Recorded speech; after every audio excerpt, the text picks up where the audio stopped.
जय भीम साथियों। अगला सवाल है, बुद्ध का ईश्वर न होने के बारे में आखिरी तर्क क्या था भगवान बुद्ध का। इस सवाल का जवाब बाबा साहब ने भगवान बुद्ध और उनका धम्म इस ग्रंथ के तीसरे खंड के चौथे भाग के दूसरे चैप्टर में लिखा है। तो इस सवाल का जवाब सुनना हो तो ये वीडियो को अच्छी तरह से सुनिए, स्टार्टिंग से लेकर एंडिंग तक सुनिए, अच्छी तरह से सुनिए, तभी आपको समझ में आएगा। और तुमको ये लगे कि ये नॉलेज दूसरे को भी मिलना चाहिए तो वीडियो को शेयर कर देना और चैनल को सब्सक्राइब करके बेल आइकन दबा देना। चलिए पढ़ते क्या लिखा है बाबा साहब ने। ईश्वर के अस्तित्व के सिद्धांत के विरुद्ध उनका अगला तर्क यह था कि ईश्वर की चर्चा से कोई प्रयोजन सिद्ध नहीं होता। भगवान बुद्ध के अनुसार धम्म की धुरी ईश्वर और आदमी का संबंध नहीं है, बल्कि आदमी आदमी का संबंध है। धम्म का प्रयोजन यही है कि वह आदमी को शिक्षा दे कि वह दूसरे आदमियों के साथ कैसे व्यवहार करे ताकि सभी आदमी प्रसन्न रहे। एक और भी कारण था जिसकी वजह से तथागत ईश्वर के अस्तित्व के सिद्धांत के इतने खिलाफ थे। वह धार्मिक रस्मों और व्यर्थ के धार्मिक क्रियाकलाप के विरोधी थे। उनके विरोध का कारण यही था कि ये सब मिथ्या विश्वास के घर है। मिथ्या विश्वास बोले तो झूठ का विश्वास, और मिथ्या विश्वास सम्यक दृष्टि का शत्रु है। उस सम्यक दृष्टि का जो तथागत के आर्य अष्टांगिक मार्ग का सबसे महत्वपूर्ण पक्ष है। देखिए, सम्यक दृष्टि ये सबसे इम्पोर्टेंट भाग है, ऐसा लिखा है यहाँ पे बाबा साहब ने। तथागत की दृष्टि में ईश्वर विश्वास बड़ी ही खतरनाक बात थी, क्योंकि ईश्वर विश्वास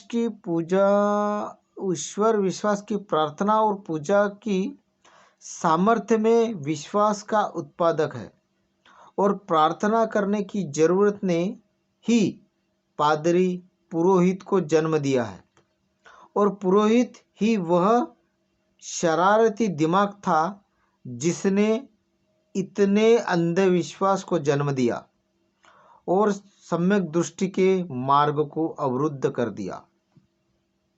ध्यान से सुनिए, अच्छी तरह से सुनिए बाबा साहब ने क्या लिखा है और गौतम बुद्ध के क्या विचार थे।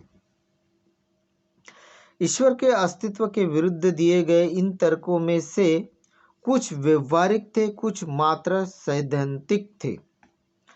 तथागत जानते थे कि ये ईश्वर के अस्तित्व के विश्वास के लिए एकदम मारक तर्क नहीं है, लेकिन इसका यह मतलब नहीं कि तथागत ने कोई मारक तर्क दिया ही नहीं।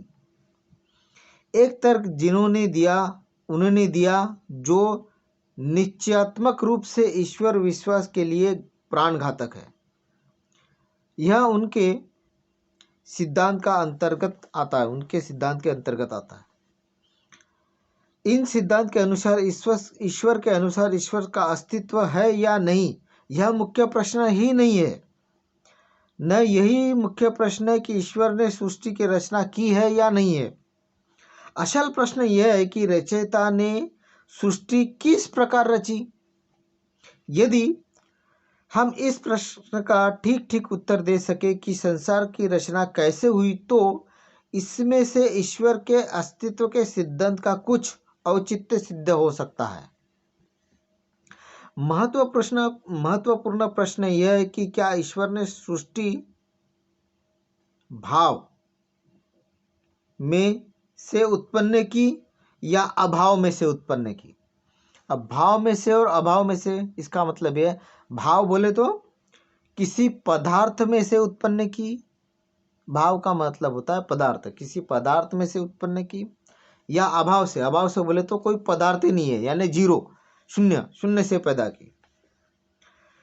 यह तो विश्वास करना असंभव है कि कुछ नहीं में से कुछ, जिसमें से नया कुछ उत्पन्न किया गया है, ईश्वर के किसी भी अन्य चीज के उत्पन्न करने के पहले से चला आया है।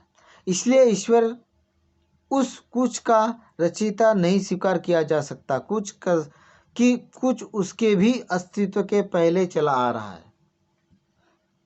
यदि ईश्वर के किसी भी चीज की रचना करने से पहले ही किसी ने कुछ में से उस चीज की रचना कर दी है जिससे ईश्वर ने सृष्टि की रचना की है, तो ईश्वर सृष्टि का आदि कारण नहीं कहला सकता। भगवान बुद्ध का यह आखिरी तर्क ऐसा था कि जो ईश्वर विश्वास के लिए सर्वथा मारक था, जिसका कुछ जवाब नहीं था। मूल स्थापना ही असत्य होने से ईश्वर को सृष्टि का रचयिता मानना अधम्य है। यह केवल झूठ में विश्वास रखने समान है। इस प्रकार का उस सवाल का जवाब बाबा साहब ने यहाँ पे लिखा है। जय भीम।